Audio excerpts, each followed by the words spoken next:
தயாரிக்கப்பட்டவன் பெரியாரா, தட்டி தட்டி சீர் செய்யப்பட்டவன் அறிஞர் அண்ணா அவர்கள்.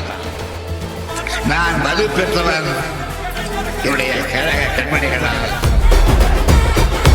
சமூக நீதி நிலைநாட்டப்படுகிற இந்த காலகட்டத்தில் யாராவது கட்டை விரலை காணிக்கையை கேட்டா அவங்க பட்டைய உரின்னு எச்சரித்தவர் இந்த மண்ணின் மைந்தர் நம்முடைய தலைவர் கலைஞர் அவர்கள்.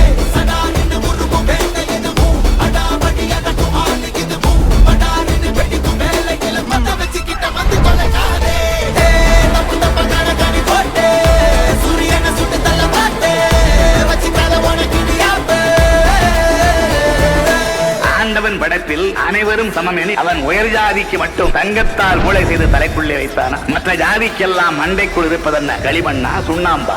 ஏழைவன் வித்தை கற்க இந்த சாத்திரம் அனுமதிக்கவில்லை. அவன் வில்லில் விஜயனையும் வெல்வான் என்று கட்டை விரலை காணிக்கையாக பெற்றதென்ன நியாயம்? இது துரோணாச்சாரியர்கள் காலம் கிடையாது, ஏகலைவரின் காலம். கட்டை விரலோ தலையோ காணிக்கையாக இந்நாளில் எவனும் கேட்டால் பட்டை உரியும், சுடுகாட்டில் அவன் கட்டை வேறும்.